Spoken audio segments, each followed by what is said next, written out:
आज कहानी है श्री कृष्ण के मित्र सुदामा की। तो सुदामा जब गुरुकुल में पढ़ रहे थे तो वहाँ पर श्री कृष्ण जी भी गए पढ़ने बलराम के साथ। तो गुरुकुल की माता जो थी उन्होंने सुदामा को थोड़े चने दिए और कहने लगी कि कृष्ण को भी दे देना। और जंगल में कृष्ण जी लकड़ी काटने गए थे तो सुदामा भी जा रहे थे वहीं पर। तो माता ने उन्हें कुछ चने दिए और कहने लगी कि कृष्ण और बलराम को भी दे देना ताकि वो दोनों वहाँ पर खा लें और लकड़ी काटकर तीनों साथ में ही आना। वहाँ पर क्या हुआ कि बारिश शुरू हो गई। बारिश शुरू होने के बाद जब सुदामा को भूख लगी तो माता ने कहा था कि तीनों को बराबर चने देना। तो सुदामा ने क्या किया, अकेले ही वो चने खाने लगे।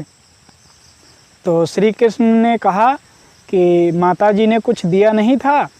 तो श्री कृष्ण ने कहा सुदामा से कि माताजी ने कुछ खाने को दिया था। तो सुदामा बोला नहीं, कुछ खाने को नहीं दिया था।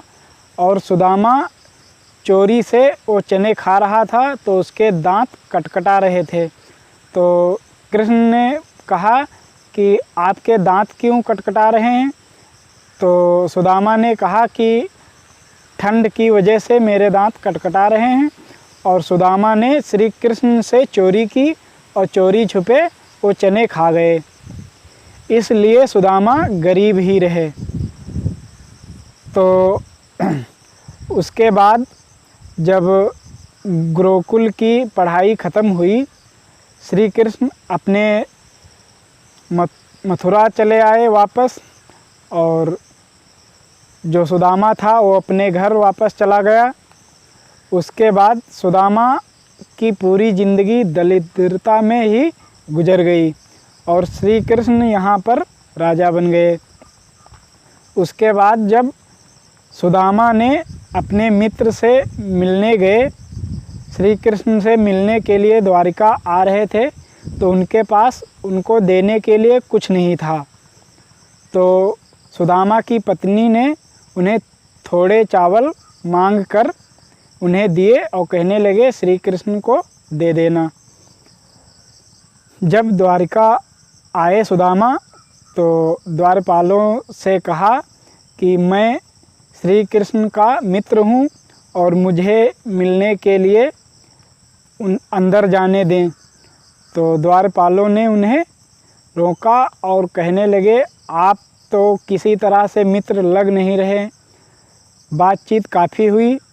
फिर उसके बाद द्वारपाल ने भगवान श्री कृष्ण के पास गए और कहने लगे कि आपसे आपका मित्र मिलने आया है और अपना नाम सुदामा बताता है।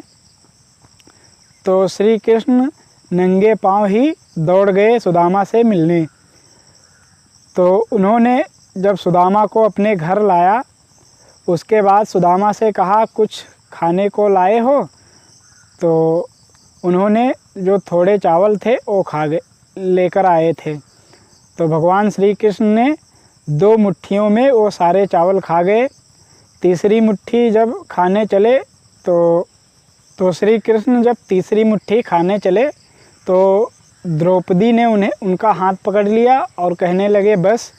तो 2 मुट्ठियों में भगवान श्री कृष्ण सुदामा को उनका 2 राज्यों का मालिक बना दिया।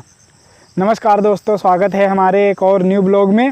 अगर वीडियो अच्छा लगा हो तो एक लाइक ज़रूर करें। चैनल पर पहली बार आए हैं तो चैनल को सब्सक्राइब करें ताकि ऐसी ही वीडियो हम आप तक सबसे पहले लाते रहें।